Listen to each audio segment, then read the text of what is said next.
Bob What's your name? and Darlene. And me, but there's not one for you. Apparently. Well, you know what, yours is probably wherever you were. Everybody knows where you are. Well, We could write it on there and tear it. I'll just be anonymous.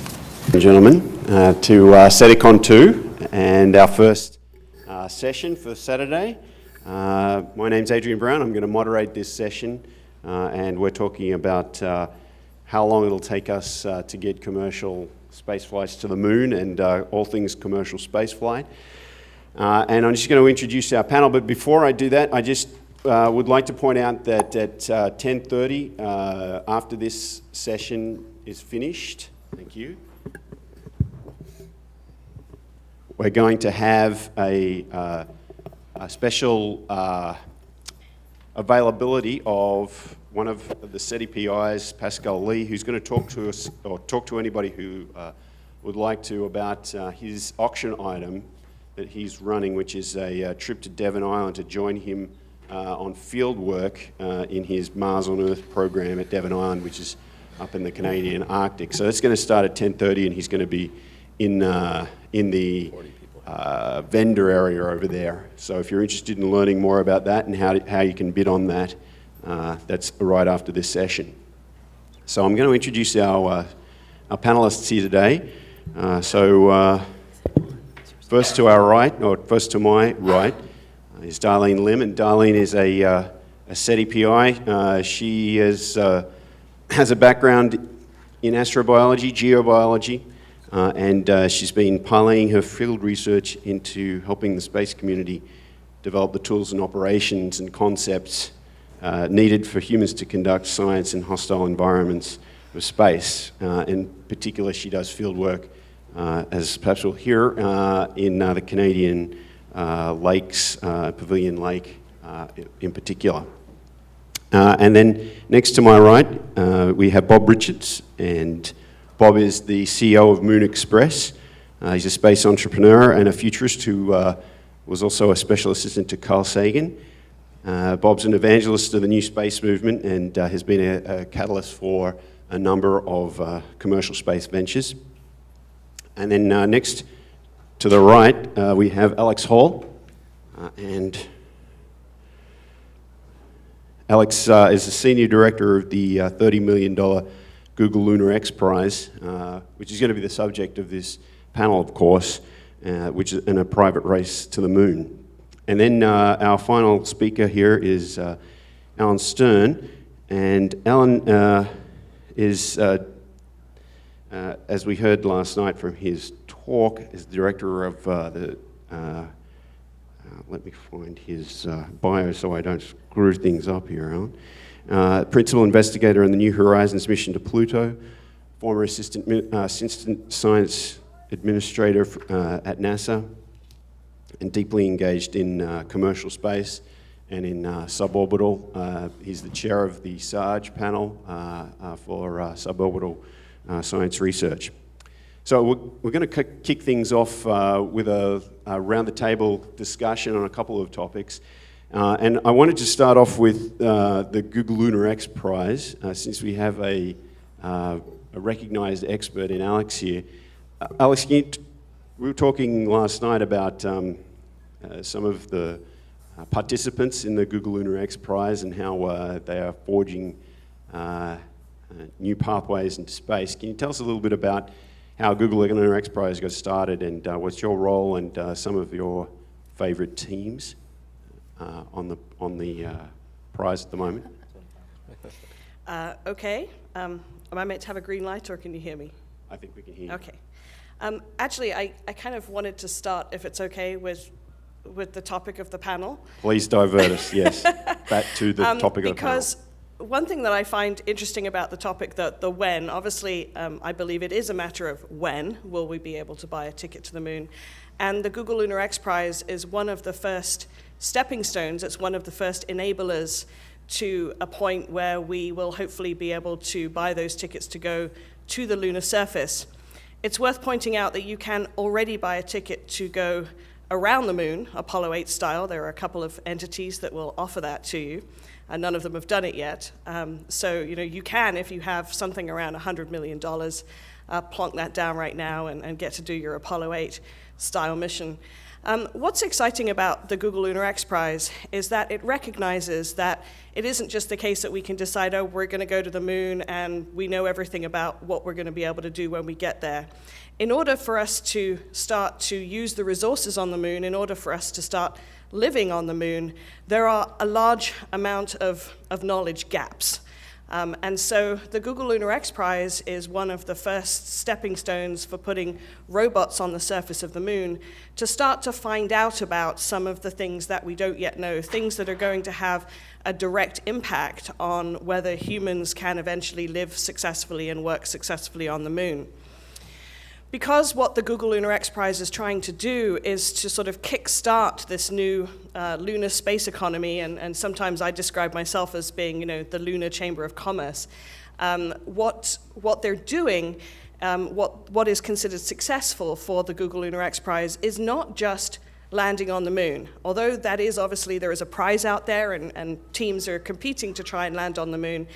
The Google Lunar X Prize considers success anything which is stimulating this new space economy and moving it forward. And so when I look across the 25 teams that are competing internationally for the Google Lunar X Prize, we have a number of teams that they themselves would probably be the first to admit that they're probably not a front-running team. But that is because they exist perhaps in a country where there wasn't even a policy infrastructure for them to form a company that could start to play with rocket propellants, for example.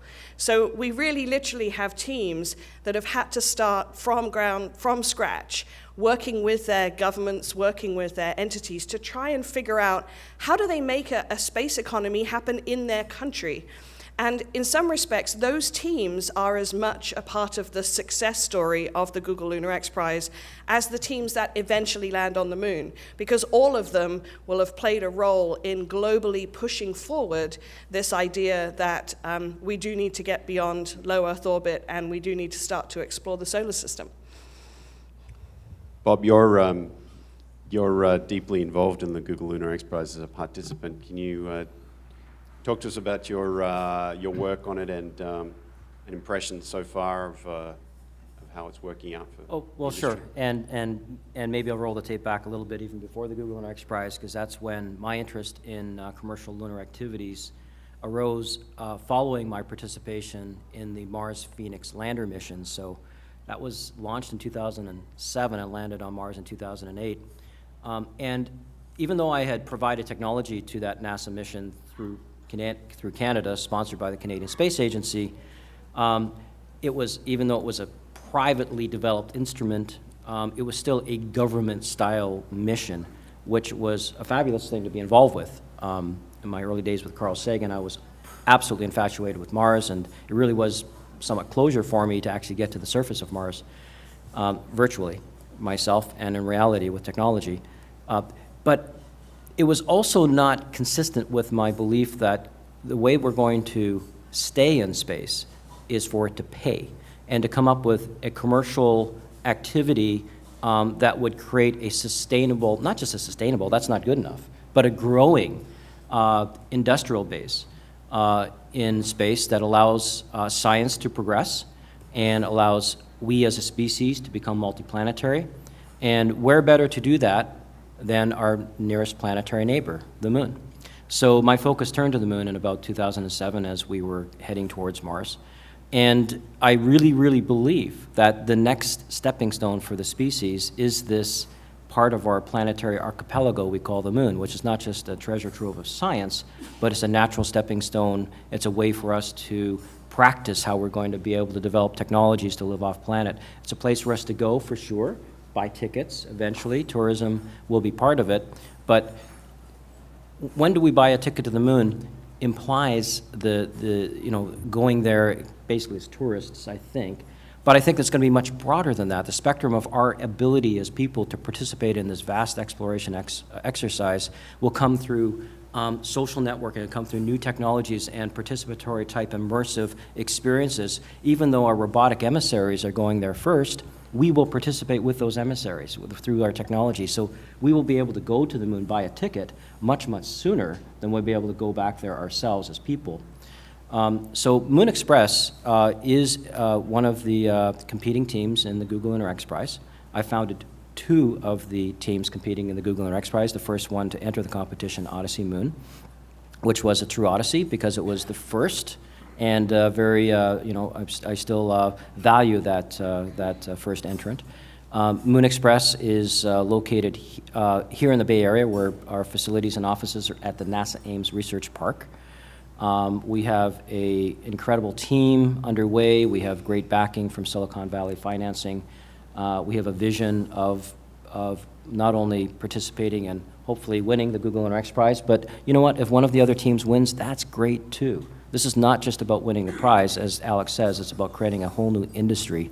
And Moon Express will gladly take the candle on the icing of the cake of our moon experience called the Google Lunar X Prize. But if we don't win, that's okay too, because we believe in a long-term vision of opening up the moon's resources for the benefit of humanity, and we will do so with or without, and we will do so based on commercial principles and help carry humanity forward. Alan, as a lunar scientist and one of your many hats that you wear, how do you see things developing with commercial space, and what do you think about buying tickets to moon as a tourist versus mining potential and in the next decades on the moon? I think yes. All of the above. Thank you very much. Well, first of all, I am a lunar scientist, and in fact, I have an instrument that's orbiting the moon right now, the UV spectrometer called LAMP on the Lunar Reconnaissance Orbiter. It's been there since '09. I think that Bob's exactly right, that there are a number of market segments for commercial lunar. I'm convinced that tourism will be a part of it, but I think scientific expeditions, both robotic and human, are around the corner, this decade and next, not further off. I think that media is going to be a big part of it. I'm involved in Bob's company, in Moon Express, as chief scientist, and I can tell you that we've had very, very strong interest, so much interest that our first mission payload is oversubscribed, and second mission is well on its way to being fully subscribed. And that's for a very basic capability of a short-lived surveyor-like lander. We've also had very strong interest in capability upgrades so that you can have long-lived geophysical stations on the surface. And I think you'll be hearing more about that in the future. I expect that human expeditions for tourism and for science are going to be profitable, and that they're not very, very far behind the robots. Darlene, as a scientist who's practicing methods for getting humans into extreme environments, what do you think of the idea of doing science on the moon? Simple answer, I think it's great. And I think, so on this panel, my role is as a scientist and also as a parent. You know, when I hear about this question and you asked me to sit on this panel, I was actually very excited about it. I'm really very excited for my children.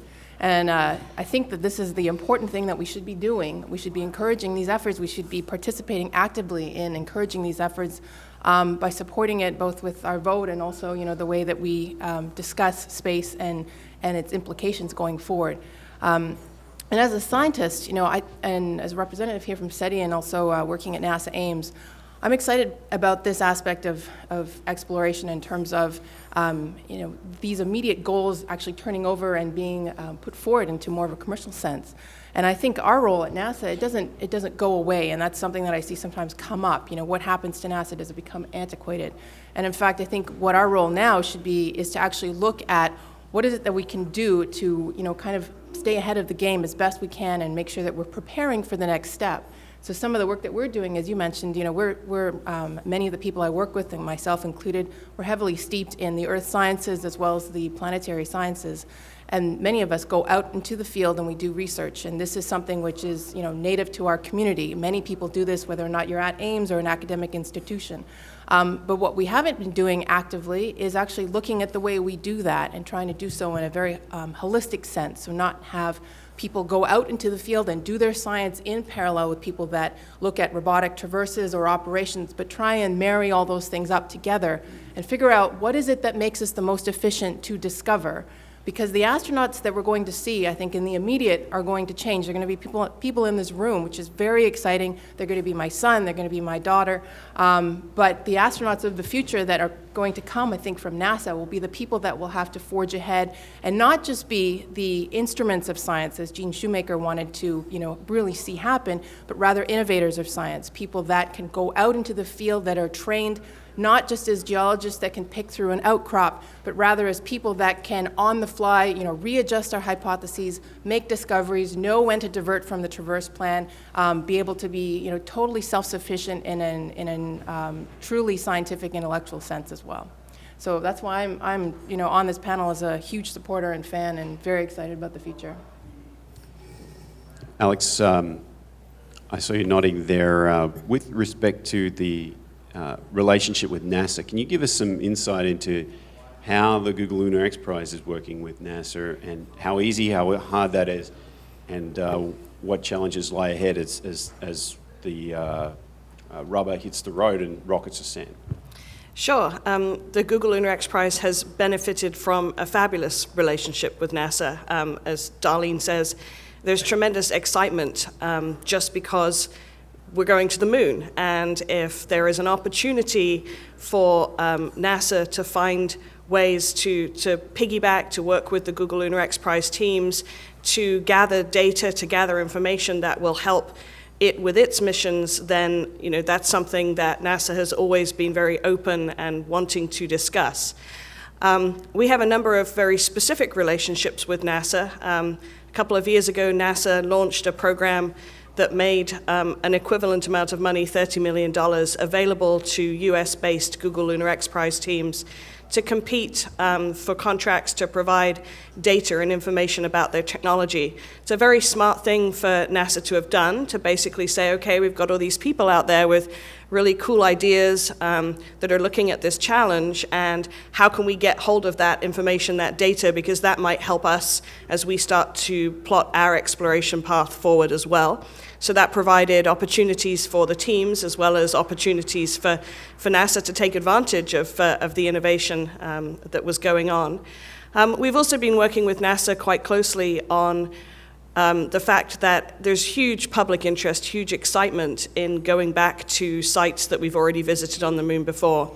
Is the flag still standing? What kind of shape is the lunar rover in? Some of these, they might sound flippant questions, but actually they will tell us a lot about materials that have been sitting on the moon for 40 years. And so there's some very significant information we can find out that will help us in terms of designing future habitats, designing what we might make things out of in the future if we want them to last for a while on the moon. The problem is that we don't want to go trashing the sites that already exist. That's definitely something that all of the Google Lunar X Prize teams don't want to do. And so NASA have pulled together an amazing team of people from former Apollo scientists as well as materials scientists and engineers to try and look at what guidelines they can issue to the teams to help them decide how close is too close, what damage could they be doing, and help the teams understand that. Of course, the competition is international, so we're not just working with NASA, we're also working with other space agencies. The discussions with those agencies are slightly further behind than they are with NASA, but it is worth noting that the European Space Agency, for example, are currently deciding, they will decide in November, about their own lunar lander, which would be launched in 2018, so that's a couple of years after the Google Lunar X Prize will hopefully have been won. But what they're doing, and what's interesting about the European lunar lander, is that it's actually coming out of the Human Exploration Department, Directorate, if you like, at ESA, not the Science Directorate. And that is because the recognition is that we need to learn an awful lot more about being able to precision land on the moon, avoid hazards, check out the lunar regolith, really understand the problems of lunar dust, some of these things. And so the human exploration is driving that, but what's fascinating is, of course, those things I've just mentioned are all science experiments that will be done. So it's an interesting hybrid mission. And I think that we're going to see more of that coming with the Google Lunar X Prize teams, as Alan said, Moon Express is working with scientists, many of the teams are working with scientists to look at what small, simple payloads could they carry to the moon that will really help us with this future exploration. And, Bob, as a participant who's co-located on a NASA base, could you give us some insight into your relationship with NASA and how it affects things like just choosing landing sites and stuff like that? Sure, happy to. And to echo Alex, NASA has been extremely supportive and buy-in. So inspirationally as well as materially, NASA really gets it. And those particular people at NASA Ames as a research center that are supportive of this, which starts with the Center Director, Pete Warden. It's really a great ecosystem at the NASA Research Center, which has a very unique research park that industrial and nonprofits can locate in and arrange partnerships with NASA. And indeed, you have to have a partnership with NASA in order to be authorized to be at the NASA Research Park. So Moon Express, chose the NASA Research Park for that reason and for those reasons. So we have a number of benefited relationships with NASA. One is that, as Alex mentioned, one of those innovative lunar demonstration data program contracts that NASA put out there. We're fortunate enough to be selected by NASA for one of those contracts, so we have NASA as a customer, so to speak, where they are able to buy data from us as we progress. And very much like the model, because it's an extension of the COTS model, the Commercial Orbital Transportation Services model, which it's contrary to the traditional time and materials or cost plus type of contracts that large aerospace contractors usually participate in. These contracts are milestone based, which means no money changes hands until you've successfully achieved that which you said you could do. So all the risk remains with the private company. The government and the taxpayer only pay if you are able to provide the value and demonstrate that value, and then the value is paid. So you only pay for the win. You don't have to pay for all the losses. So that's a really good model. And we love it because it's entrepreneurial. We're able to take the risk. So as a customer, we're very, very happy that NASA stepped up and demonstrated to our investors that it's willing to pay money. And I think it will progress along the realm of payloads, as Alex has mentioned, and that will be a wonderful thing to have as well. But we also have a partnership with NASA as a company through something called a Reimbursable Space Act Agreement, a very unique vehicle that NASA as a federal agency has that allows private companies to actually pay NASA for value, for technical assistance and interpretation and for technology transfer. So we're able to have NASA as a partner and a customer at the same time, and it's very, very valuable. The third way is that in the ecosystem of NASA, there's just a wonderful pool of talent and motivated people that really want to see this happen. So in all those three ways, we're just very, very pleased. The market, though, as Alex pointed out, is not just the U.S. So NASA is a very, very important cornerstone. But we see the market for our activity to be truly international, and we'll be reaching out and are reaching out to other space agencies around the world who are starting to, the dawn of the commercial space opportunity is just starting with them.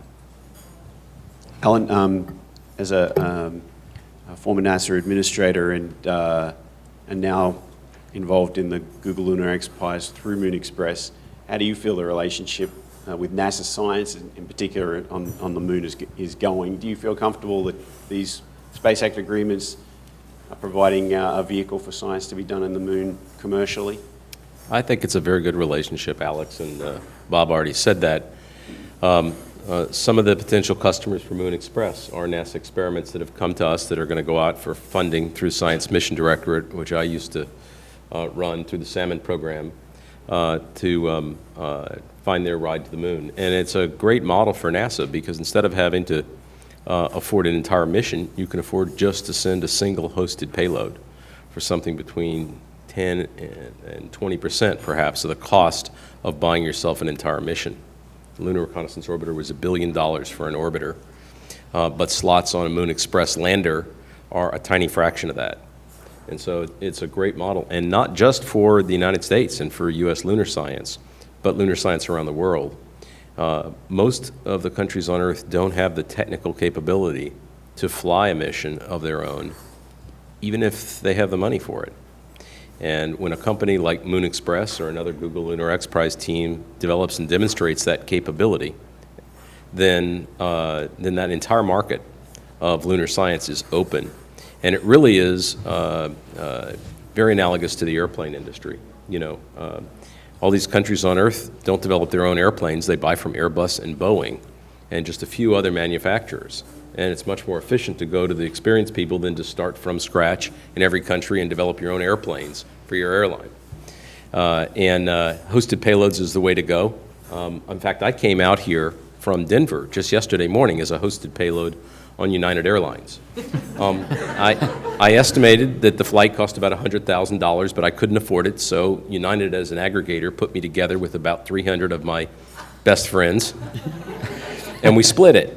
And it worked, so it was only a few $100s. That's the model we're using. It's not that revolutionary. Thanks, Al. Darlene, can you give us some insights into what you've learned in your work up in Pavilion Lake and how science might be done eventually on the moon with astronauts and so on, and what lessons you've learned there? Certainly. So as Adrian mentioned, I've been doing a lot of field work in lakes and in marine environments, actually working underwater. So as a human being, that's, you know, aside from space, probably the most hostile environment we've got, because you just can't, you know, put down your scuba rig or, you know, kind of open the hatch of your submersible and step outside and feel comfortable.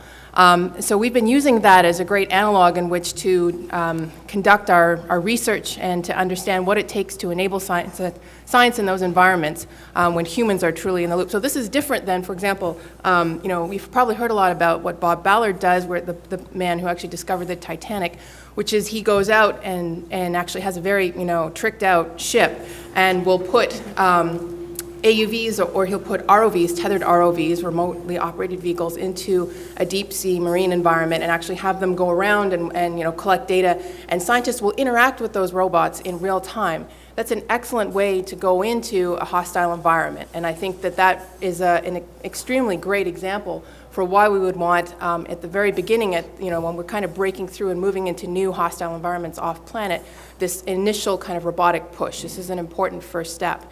But then that's a very different circumstance than when you actually have a human in the loop. You know, sometimes they kind of get conflated in the way that people think that, well, if you're already interacting with a robot, you're already there.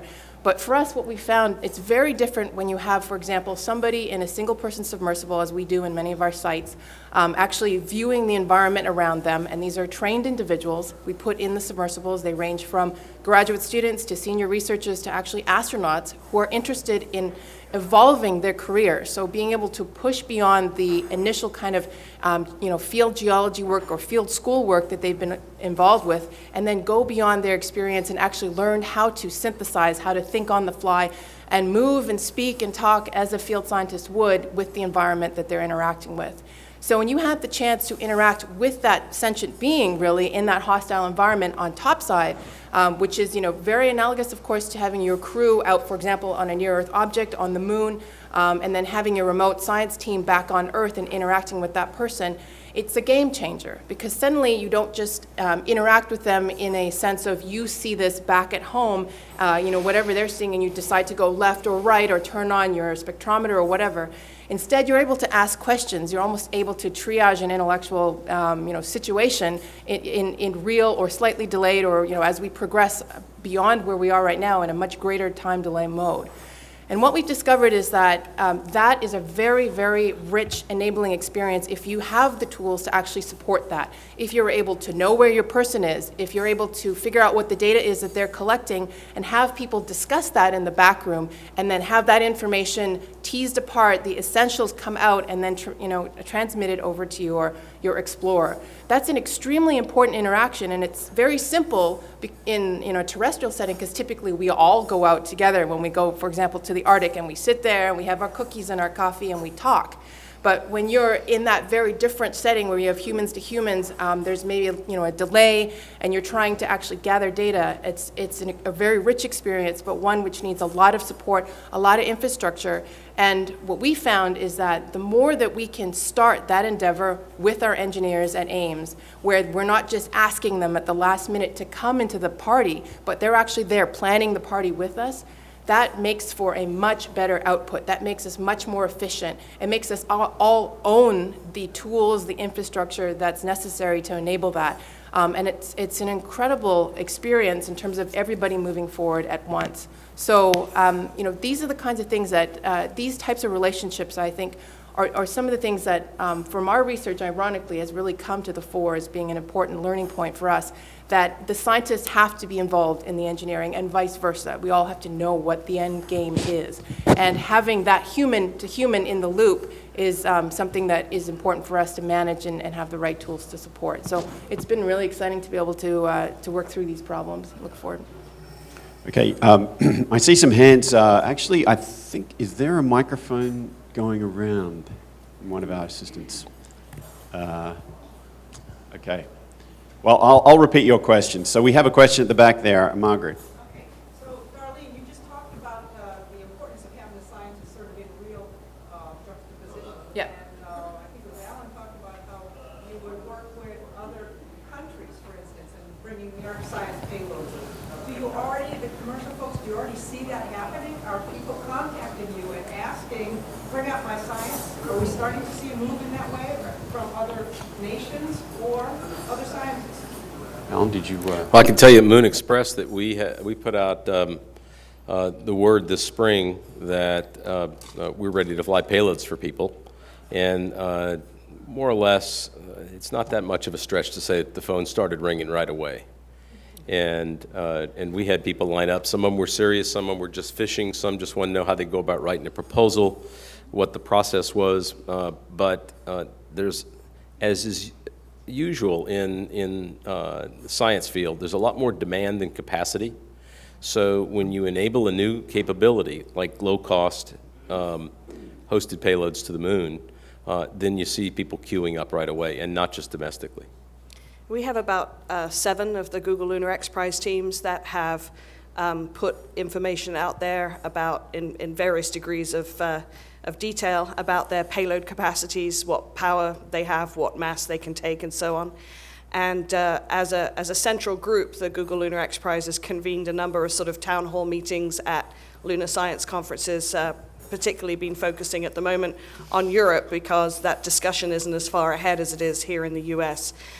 What's really interesting about the discussions that we've been having in Europe is that because of the funding, the way in which payloads get funded within Europe, which is very different to the way they do over here, there are a lot of research institutions in different countries in Europe that have basically stuff sitting on the shelf, flight spares from previous missions, to Mars or so on. And so there's now a lot of interest in, oh, well, if we've already sunk most of our cost into something, can we dust it off, and it's fairly low risk, to put this on a Google Lunar X Prize team spacecraft. So one of the things that we found is the biggest handicap, and one of the things that we're trying to do centrally as the Google Lunar X Prize kind of administration is to work with the different agencies, including NASA, to help them figure out how they can enable this science. And the reason that is challenging is because this is a real shift in how the science is done. You've got science missions effectively, piggybacking on commercial spacecraft. The levels of mission assurance, the levels of risk that are being taken are sometimes different to that NASA or ESA or even the science PIs are used to taking. And so there are many hurdles in the process in terms of identifying potential pots of money that science PIs could apply to through a specific process, a process that is structured to be able to play to the strengths of the commercial space industry and isn't set up so that unless you have every single, duplication fallback and you've spent $500 million on making sure you've eliminated every 0.1% of failure, that you won't be able to get through. I mean, that's part of the issue is you've got these two different cultures trying to figure out how to work together. So it's actually very exciting, a lot of work going on in that area at the moment, an awful lot of closed-door discussions, just to try and figure out how can we put these processes in place to make the science happen. If I could add maybe just 2 more quick points to that, and I totally agree with what Alex is saying. But for those of us who have worked in international environments with science instruments, and understand that when one of the borders is a U.S. border, it can be very, very difficult because we have export controls in the United States that make it very difficult.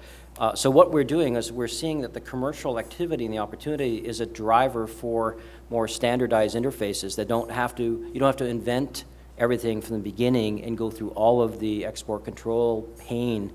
We can come up with common interface documents that really is getting to a plug-and-play type environment for spacecraft and payloads and developing those types of standards that will minimize the pain for the scientists that just want to get the science done and don't want to spend the first year trying to figure out how to get the technology done.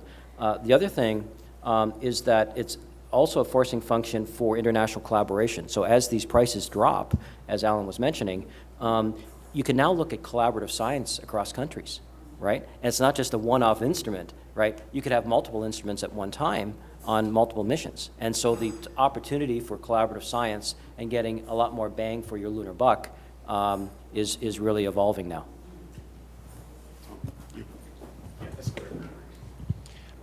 Thank you for mentioning NASA, everybody, and you already addressed parts of this. You all seem enthusiastic about collaborating with government. At the ISDC conference a month ago, one of the speakers said, we want the government to lead, follow, and get out of the way, which sounds like a teenager saying, leave me alone, I don't need you, can you take me to the mall and give me some money?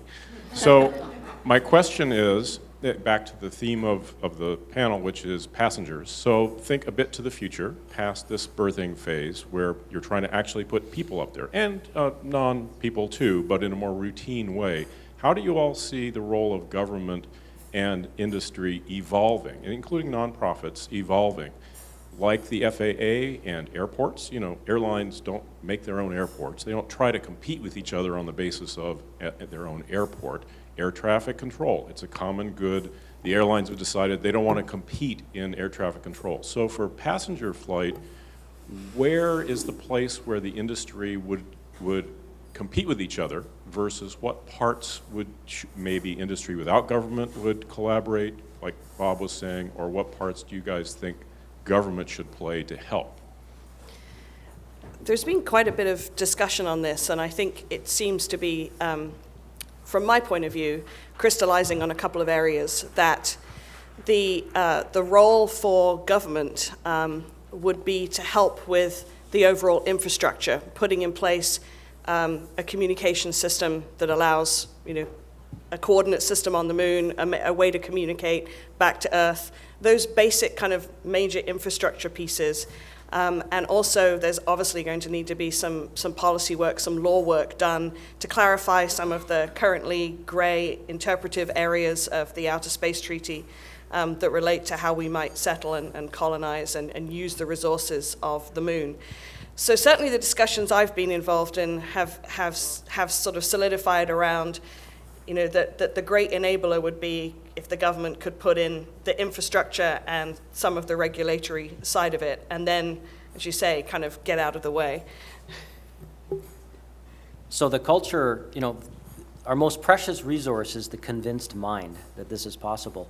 And one of the enormously useful things that X Prizes do is it convinces minds that things are possible. When the Ansari X Prize was won for the first private spacecraft to reach space and back, it created a whole new mindset that this is possible, and a whole new industry has been evolved, and we'll see the same thing happen once the Google Lunar X Prize happens. And in particular, the space agencies and NASA will be able to say, this is doable.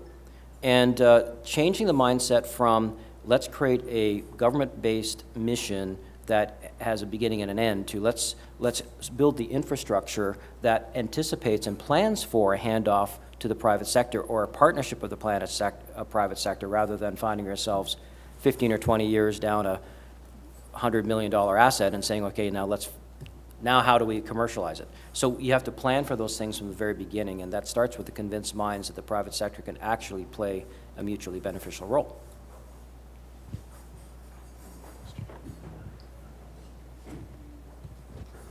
I just wanted to ask, I'm actually a museum curator, and I'm actually working on an exhibition called Free Enterprise, The Art of Citizen Space Exploration. And so I'm looking at it from a cultural utilization point of view. And I know that ESA, actually some colleagues of mine in a London organization, were actually contracted to look into the cultural utilization of space on the International Space Station. But I was wondering, maybe with the Google X Prize, any of the teams, I mean, I know we're, as you said, in such the birthing stage, we're really looking at the science, but I'm kind of curious beyond that, if you find in your own work or with the Google X teams, having seen all those different teams, if you find any people looking at it from an artistic, cultural point of view about how to sort of utilize space, so to speak. Oh, yes. If you take a look at the different teams involved in the Google Lunar X Prize, you will see just about every motivation you can think of for wanting to go to the moon. And they are as broad as teams that would like to look at whether or not there's any evidence that anything might have visited our solar system a long time in the past and been on the moon. Wasn't there a sci-fi book about that? But I mean, as a passion, something that someone has as a passion. All the way through to, we've got teams that have been born out of architectural companies whose long-term goal is actually to build and figure out how to design habitats in space. We have teams that do a lot of outreach work already, looking at what kind of art, what kind of music. I mean, the Moon Express themselves have their own theme song. There are lots of already big cultural engagements going on between Google Lunar X Prize teams and their fans and their audiences. But I certainly would encourage you to look across the spectrum of the teams, particularly the teams that are coming from specific countries where they have a particular goal, a nationalistic goal to land something from specific country on the moon. You'll hear our Canadian team will often talk about taking a hockey puck to the moon, for example. They're wanting to do that. Our Hungarian team is named after the Hungarian kind of ancient shepherd dog, the Puli dog. And their mascot is a Puli dog. It's a very close integration of something that's very important to them with their lunar mission. So I think you'll see that the culture is already a very big part of what the Google Lunar X Prize teams are doing. And that is partly because their desire to compete in this prize is a very human thing. It's not being driven by a specific need to solve a specific scientific problem. It's we need to solve a technological problem. We've got ideas on how to do it. And we don't have to be people that already worked in the space industry to think that we can take a crack at this. And so that's where you see this diversity, which is very exciting. So the moon is so embedded in our culture as a species. This is a tremendous opportunity for we that want to go back there to provide ways for culture to touch, to bring back and to enrich us. It's also one of the reasons why, and isn't it odd that the moon is really a dormant asset in our culture until we say we're going back, we're going to touch it. Then people say, well, you can't touch my moon. That's my moon. You can't touch my moon. But we want to make sure that the moon becomes as part of our human society. When we think of what the world is, just like Europeans and the European continents now think of the Americas. They didn't always think of the Americas as part of the world. Sometime soon, the moon will be part of what everybody born on this earth thinks of as part of our world. I was just going to add that I'm actually very optimistic that we're going to get to a situation where science has become so fragmented in so many different ways, and at the inception, really, you were an artist and you were a scientist, and all of that was done together. But I work with a lot of students, and what's really exciting to me is that they are very, of course, they're very in tune with putting stuff up on YouTube all the time.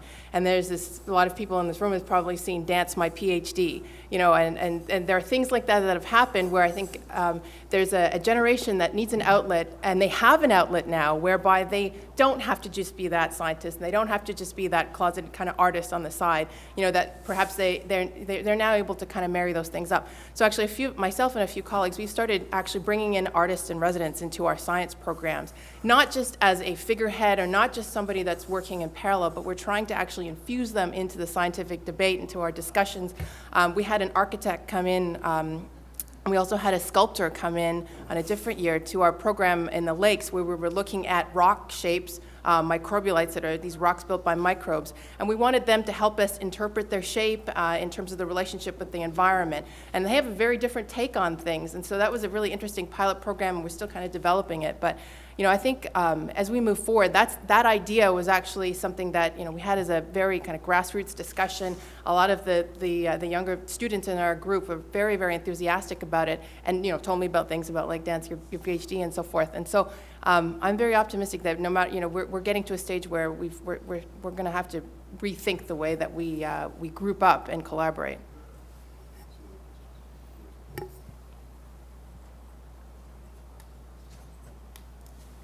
Thank you. One of the things that sent me back to graduate school back about 100 years ago was I went to a thing called the Case for Mars meeting in 1982 or 83 that Rocco Mancinelli and Chris McKay put together.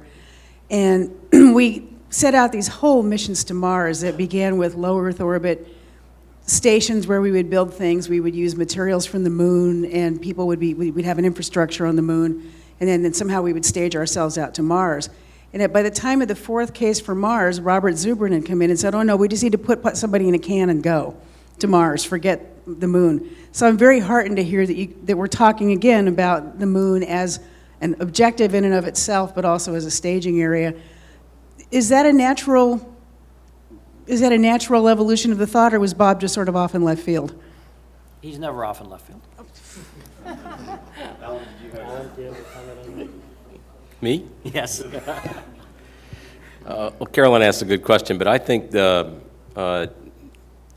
it's kind of obvious that we're going back to the moon, and the moon is the obvious place on the way before you cross the ocean. It's 400 times closer than Mars. It's hugely scientifically interesting. It's intimately connected to the origin of the Earth. It's the fifth terrestrial planet. It's the place where you learn to base. It's got huge economic potential. It's got huge tourism appeal and media appeal. I can't see how the moon isn't the biggest thing for the 2020s in terms of space commercialization. Tell me if you think differently. You're here. I had a question more in the line of exploiting lunar resources. You represent entrepreneurs. They're interested in return on investment. I understand that the moon is a place that entrepreneurs are considering exploiting those resources. So to what extent is that part of your conversations, and what are they saying about that possibility? I guess that's me. Yeah, I can talk. Yeah, and Alex will follow up. So the conversation with investors, the ones that are backing Moon Express in particular, is a very large conversation. We have my co-founder Naveen Jain became a billionaire through the dot-com era, like many of the people who are investing in personal spaceflight right now have become. And I don't know if we have any billionaires in the audience here, but they think differently.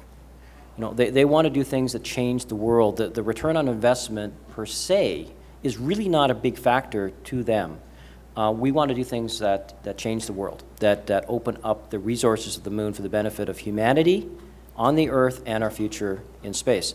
So the long-term play of, and I shy away from the term exploit because it has a kind of a negative connotation to it, but beneficiate, liberate, make available the resources that are now dormant and nascent on the moon that will completely change the economics of space because of the water on the moon. It will completely change our future as a species because of the new materials and resources. The moon has been bombarded for billions of years by asteroids. So all of the precious metals and all of those, we think there could be more platinum group metals around the surface of the moon than all the reserves of Earth. So there's a huge economic upplay for sure. And that's the long-term vision of Moon Express. But we do want to crawl before we walk, before we run. And first, one miracle is what Alan has been telling me, Bob, not 5. One miracle. Let's just land on the moon and start there. One thing I wanted to add is that one of the groups that is very supportive of the Google Lunar X Prize have become, the participants within that group are good friends with many of the teams, and we all hang out together at various conferences, are the folks already involved in the in situ resource utilization discussion. And these are not just experts at NASA, but also from commercial mining companies and energy companies. And the reason that they're excited to be talking with Google Lunar X Prize teams is that they're actually starting to look at, okay, so what kinds of information can we get from these very early robot explorers that will help steer us in our development of rover technologies, drilling technologies, sintering technologies, and so on. And in what ways can we use the Google Lunar X Prize as a test bed to help us decide what kinds of directions we might need to go in? These sorts of things all overlap, for example, at Pisces, the lunar analog sites in Hawaii, where you've got experts there that are now starting to look at when can we have some of the Google Lunar X Prize teams come and test out their rovers, come and test out their equipment, so that we can start to look at where these overlaps might be. So it's not just the scientists that are wanting to piggyback on the Google Lunar X Prize teams. It's also folks from industry, from mining industry and so on, that are looking at what specific pieces of information do they need to help them start to put together strategies for the long-term resource utilization of the moon and other bodies. It's a really dynamic environment to be in right now, and one of the things that I think is an unexpected but also extremely exciting development from that is that some of these technologies that are being talked about that will be tested here on Earth first actually have considerable use here on Earth. So if we can figure out, for example, some of the technologies around being able to use the material that's in situ for creating a suitable launch pad, for example, that might be technology that could be used to build roads and infrastructure on parts of Earth that don't currently have that. Without having to ship tons of tarmac and other stuff in, we could in fact use some of these new ideas to create infrastructure here on Earth. So that overlap, I think, is really, really fascinating, and one that could be a completely unexpected outcome of the work that's going into the Google Lunar X Prize and the partners that are working with the teams.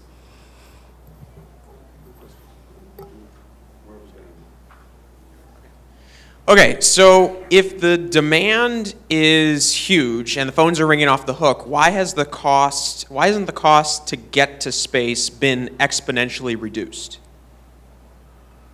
Did you understand the question? Could you pose the question again? Yeah, I think I got it.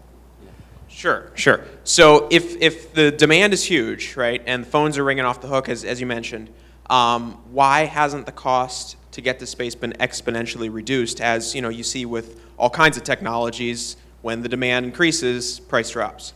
Sure. Well, we're all about exponentials at Singularity University, which is also at NASA Ames. So it's a good question. The knee of the curve is way to the right.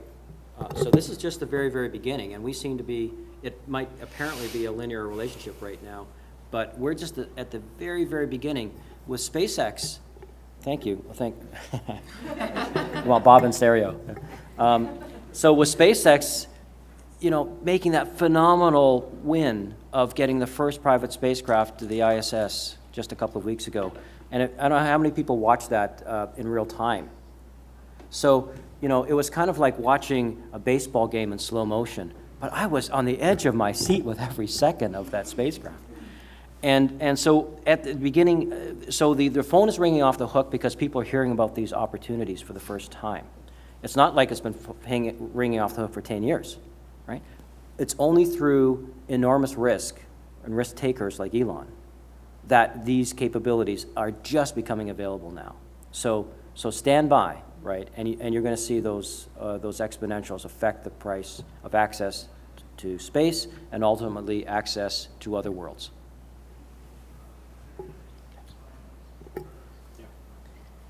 I just wanted to get back to what you guys were discussing earlier about potential clients for using these spacecraft once they're developed. And you guys have mentioned scientists who might, say, get grants to use to put up a payload in the same way they might get time on like a telescope or something like that. We know governments, government organizations like NASA might be using it, and tourists. And you mentioned, Alex, you mentioned mining companies. And I'm just wondering if, casting your minds into the future a little bit, you can talk about more kinds of private industry that you think might be interested in buying time or buying payload space on the spacecraft.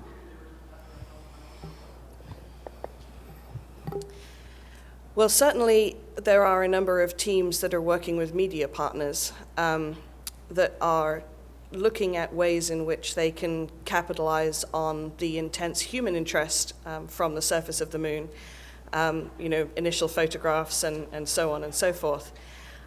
Looking into the future, I do think it is interesting that we've got the mining companies. I think as soon as the payload cost, hosted payload cost, starts to become something that is, eminently affordable, and we start to see repeatable missions, we're going to start seeing what is happening with the likes of nanoracks on the International Space Station, where you're getting high school and college students who are able, their institutions are able to afford to enable them to come up with concepts for simple science experiments or even artistic experiments that they want to do and have them fly in space. And right now, when I was at university, just maybe I might have gotten lucky and been able to do something with a sounding rocket. That, might have happened. But nowadays, I'm always bumping into high school students and college students that think, it's completely within their realm of what's available to them to be able to work on something that could go fly on the International Space Station.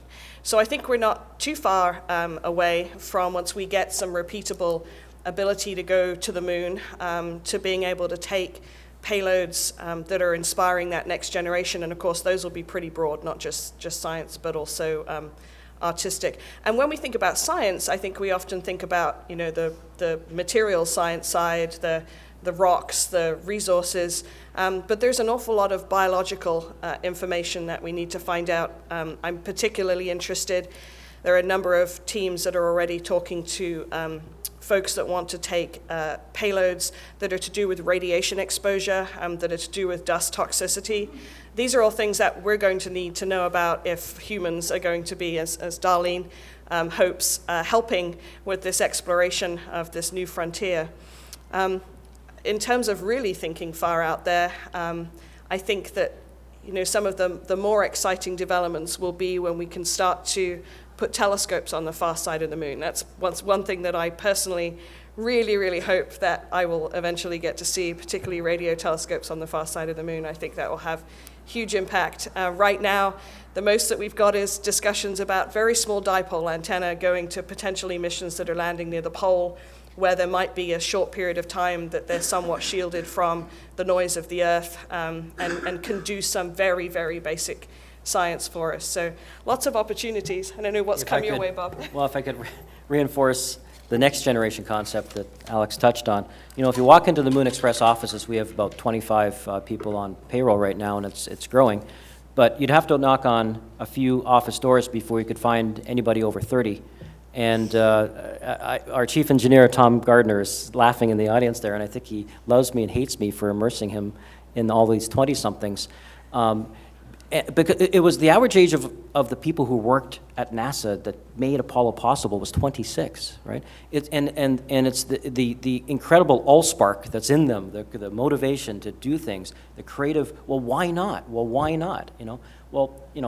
8 out of 10 times there is a why not, but 2 out of those 10 times, there's like, well, maybe we should look at that from that different perspective. So the idea for the payloads and the things we can do is always generating new ideas coming out of this next generation that are just inspiring by doing it. But when people on a wide scale find out what we've done, we'll have a whole generation of people thinking about these new things, for sure. So I think you will see in this decade, it's going to be the re-exploration, the Moon 2.0, that the Google Lunar X Prize is kicking off, where the private sector scouts and explorers, robotically and followed by humans, will go back to the moon and find out what is going to happen. In the 20s, it's going to be about the in situ utilization and the technology development. And in the 30s, it's going to be about human presence and about the settlement of the solar system utilizing the moon. My friend and mentor Arthur C. Clarke used to talk about a group of intelligent fish that were having their council meeting trying to figure out what the benefits would be of moving on to the land. And they'd think, you know, what we're going to discover, what's going to happen? Well, it's what they didn't think of. It's the fire that they wouldn't have thought of, the thing that we don't know yet about, that is part of the reward of exploration, and that's part of the inspiration that we all have. There will be that equivalent of fire that we'll find as we explore new worlds, and that'll be part of the fun. Time for one more question. Hi. So getting back to the concept of exploiting or liberating the moon, you know, there is no analog in human history of this endeavor, but the closest that I can think of are either the European exploration of the Americas, and we know how that went, and the current scientific sharing of Antarctica, right? And I'm very excited by the idea of like SETI telescopes on the far side of the moon and things like that, but I'm interested in the philosophical difference between the model of, well, let's just take what we can take, and the model of, well, we have to figure out a way in advance to share these resources among humanity, and who gets to make those decisions, right? And one is kind of a little more free enterprise, and the other is more of a university kind of model. And I was wondering if you guys had thoughts on that, especially given, like, you know, there's a NASA Office of Planetary Protection, and does that extend to the moon? Who wants to start? Alan? Well, let me answer your last question first. There is an office in the Science Mission Director called Planetary Protection. It does include the moon, includes all bodies in the solar system. And now I'll move to your larger question. I think we would make a mistake if we tried to settle it as policy theorists rather than simply let the game develop. And the moon's an awfully large place. I think we would make a mistake if we tried to make it a nature preserve. It's not to say that some portions of the moon shouldn't be protected and that some types of activity shouldn't be regulated. But what we're about in commercial space is improving the human condition. Part of that is driving economies so that we have more affluent societies and we raise the standard of living of people in general. And I think the space can be an important part of that as a driving economic force in the 21st century. The moon as the nearest beachhead then equates to the first place that we can really, I won't use the word liberate, I'll say enable the return of resources from. And where we can return resources that help us, for example, enable a better energy future.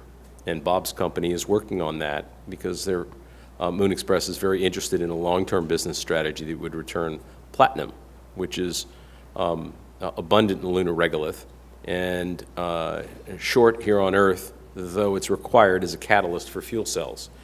And if we have a hydrogen economy, I suspect that it'll be very symbiotic with the moon. That's a good example of how the general economy and lot of people on Earth can be improved through